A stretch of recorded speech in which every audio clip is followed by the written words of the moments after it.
ஜெர்மனியில் one of the best திங்ஸ்ன்னு சொல்லணும்னா இவங்களோட பப்ளிக் டிரான்ஸ்போர்ட்டுங்க.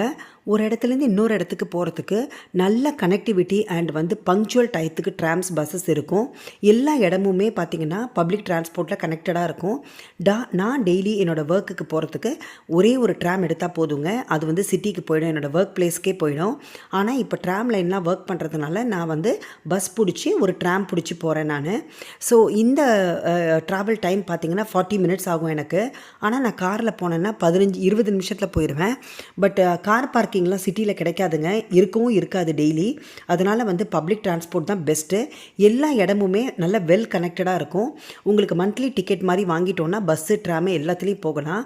இன்றைக்கி ஈவினிங் ஒர்க்லேருந்து வரும்போது பார்த்திங்கன்னா சன்செட் பியூட்டிஃபுல்லாக இருந்தது. இதுதான் நான் இறங்குற ட்ராம் ஸ்டாப்புங்க. எங்களுக்கு இன்னும் ஃபால் சீசன் வரலை. ஸோ நான் ஒர்க்லேருந்து கலைச்சி வரும்போது என்னோடய ஹஸ்பண்ட் பார்த்திங்கன்னா என்னோடய ஃபேவரட்டான டங்கின் டோனட்ஸ் வாங்கி வச்சுருந்தாங்க.